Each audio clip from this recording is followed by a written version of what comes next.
Welcome to the 2022 academic year here at Maronite College of the Holy Family. For those of you who do not know who I am, my name is Miss Dalla and I am the Director of Curriculum. And I am responsible for all your child's educational needs, everything from their subject selections to their results to their HSC to NAPLAN, you name it, falls under my umbrella. And I'm looking forward to working with each and every one of you this year to ensure that your child reaches their maximum potential. Part of this, or the main aim of this video, is for me to run through last year's HSC results. You probably have already seen bits and pieces out there, but I just want to summarise it for you. And I also want to run through the policies and procedures in terms of curriculum that you need to be aware of, and your child is aware of them. I've already had this discussion with them, but now it's time for me to make sure that that you also have a clear understanding as to what's expected. So in terms of the actual results, last year's HSC results were the best the college has ever seen in the 49 years of its existence. We had 27 subjects being sat with 66 students sitting the HSC. 334 exams were completed, and the final ranking that we got last year was 112th. So that means we are 112th in the state, and we were declared the most improved school in the state. So that's a massive achievement, and I cannot thank the teachers enough for all their efforts that they have put in last year and they continue to do this year in trying to keep our students focused, particularly last year in what was a very difficult and trying year for pretty much every single human on this planet. So I have to attribute last year's results to not just the efforts of the students, but also to the efforts that the teachers have put in. Now, in terms of the band results, we achieved 50 band 6s, 122 band 5s, 122 band 4s, 38 band 3s, 3 band 2s, and no band 1s. And one thing I want to draw to your attention is a lot of students seem to think, and parents as well, seem to think that band 6s and 5s and all that sort of stuff and the HSC starts in year 12. It actually doesn't. It starts in year 7. Being able to be in the right mindset and having the right work ethic to achieve the results that your child wants, that starts in year 7. And I'm pretty certain that if we are working together, everyone will be successful, particularly your child, and it is part of my job to make sure that everyone's in the right mindset when it comes to getting schoolwork done and assessments and homework.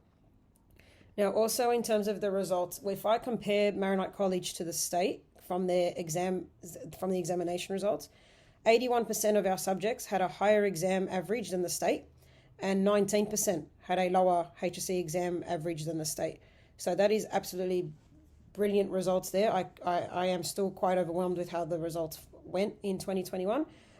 So yeah, that's something to be definitely proud of.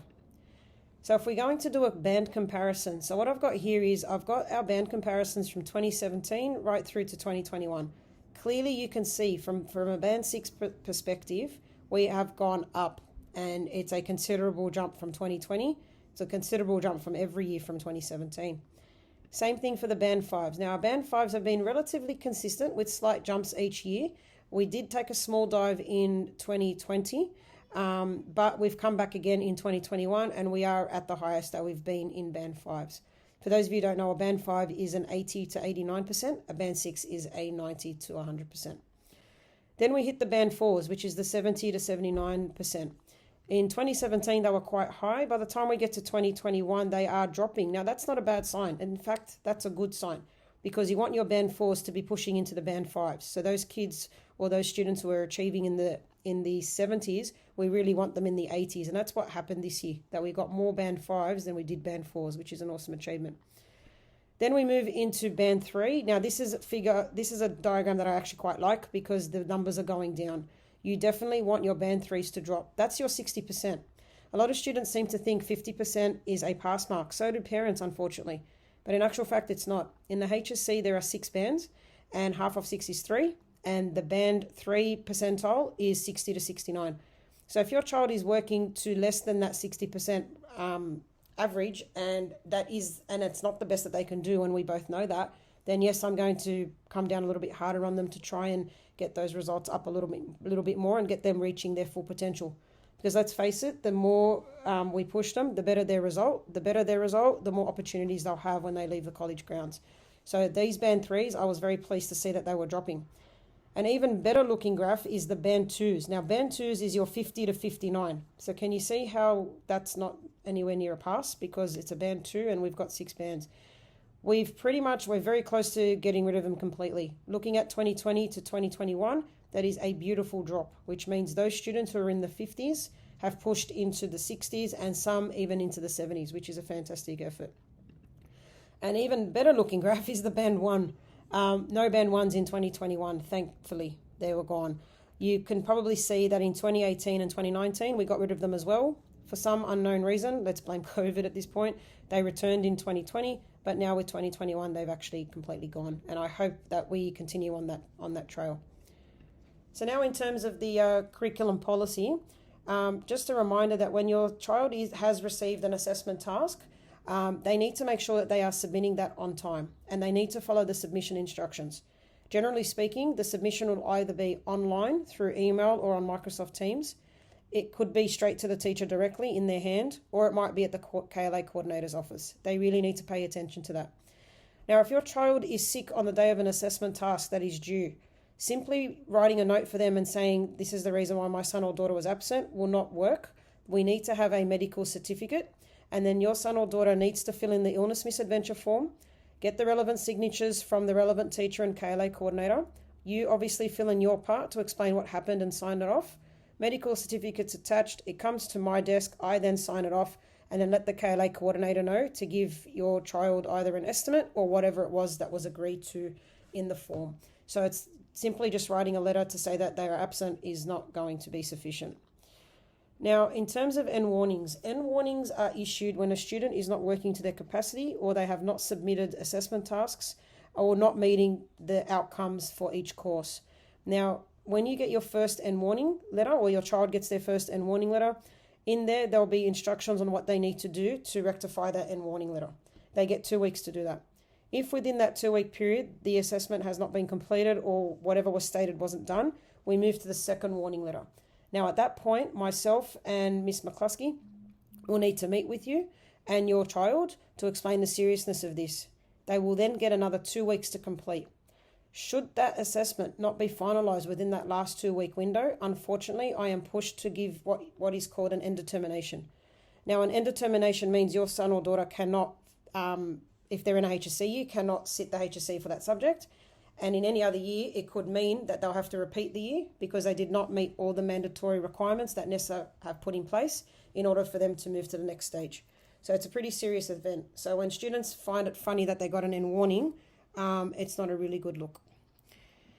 That N warning can also be issued for achieving less than 35% in an examination. Now that we're back at school and we seem to be running, hopefully, touch wood, okay at the moment, examinations will still go ahead as normal. We'll still be back to paper and pen, doing everything as we normally would. Now, if those results are 35% or less and that's not the best of their ability, then yes, I will be issuing those N warnings just so that your child is aware that they need to pull their socks up because it's not meeting the requirements that NESA are asking from them. And remember, 35% is a band 1, and in terms of HSC, it's actually a mystery mark, so you won't even know what they got. The less than 60% exam letter is not a formal warning or anything like that. It's just an indication to let you know that, hey, your son or daughter is not at that band 3 level and we need to try and lift up our game to get there. They don't get a formal punishment or anything like that. All that will be issued is the letter just to say, hey, we need you to pay attention to your results now.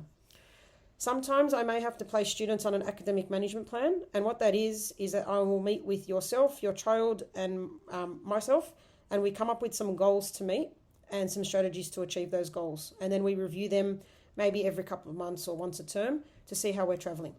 If your son or daughter seems to be improving being on the academic management plan, I'll be inclined to keep them on the plan and just tweak the goal slightly or tweak the strategy slightly. If your son or daughter chooses not to follow through with the academic management plan and results continue to drop or they're not following through with what they said they would do, then we may need to have discussions about issuing formal college warning letters. I haven't gotten to that stage yet. If anything, parents have thanked me for placing their children on an academic management plan because it forced them to stay focused. Now, some students seem to think homework is optional. Some parents also seem to think homework is optional. It's not. We issue homework for 2 reasons. First of all, to obviously finish off what we were doing in the lesson and to catch up. But second of all, to also prepare ourselves for the next one. So we really need to make sure that our son or daughter is actually staying on top of their homework. And if they are struggling with the workload, they need to speak up. They need to speak to their teacher. They can speak to their year advisor, KLA coordinator, myself, whoever they are comfortable with. Now, in the first week of term, I sent through to all students the assessment handbook. And inside the assessment handbook has every single subject's assessment grid, and it also has a breakup of the tasks for the year. It also gives you about a 5 or 6 page summary of the assessment policies that I'm talking to you about today. So as you can see here, here's a sample from Year 7. It gives you the number of tasks they'll be doing. So in this case, there's 4, 2 of which are exams. It indicates the percentage weighting for each task and also the weeks that they are due. Now, to get your son or daughter more organised, at the end of that document, I have put together a breakup of every single term and what tasks are due when. So in this term for 2022 for Year 7, you automatically know that week 7 is a pretty busy week with Arabic, French and geography tasks taking place. In week 8, we've got English and mathematics happening as well. And between weeks 2 to 4, we've got religion. So that's designed to get your child a little bit more organised and also helpful for yourself as well so that you know what's coming up. So please just ask your son or daughter to show you that email. I sent it in the first week of school holidays and it's called the Assessment Handbook. Now, one thing I do need to raise to your attention is this concept of plagiarism.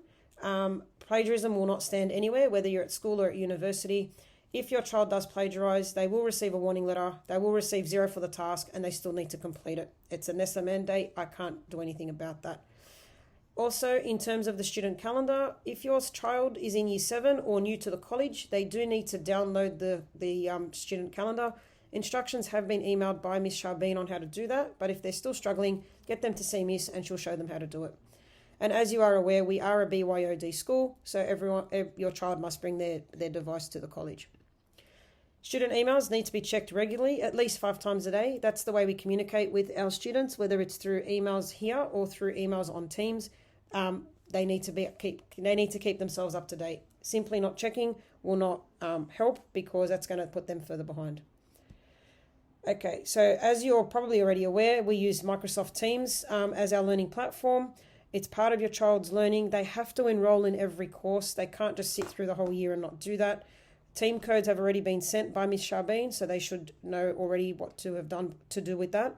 They need to access it daily. Everything they need is on there. It's a one-stop shop. They've got their resources, assessment tasks, you name it, is all up on Teams. You're probably also aware of the visible learning approach that the college has been taking over the last few years, and we still are continuing on with that in 2022. So basically, we focus on our learning intentions and our success criteria. Now, your learning intention is what we want the student to be able to understand or be able to do by the end of the lesson, and the teacher will then explain or will tell them what's actually coming up for that particular period. The success criteria lists what the students should be able to demonstrate or show what they've accomplished to achieve that learning intention. Okay, so it's more the what they can do part. Okay, now also on that, my mouse is disappearing, there we go. At the beginning of each lesson, the teacher will outline the learning intention. They'll also supply a list of success criteria so that your child knows exactly what's happening in the lesson. And just finally, I just want to wrap this up by saying that it's really important that your child sets themselves some goals and actually sticks with them. I'm not a fan of changing the goal. I'm a fan of changing the strategies to achieve the goal. Okay, if it means we need more time to achieve the goal, then we do that, or we need new strategies, we'll do that. But setting goals is really, really important.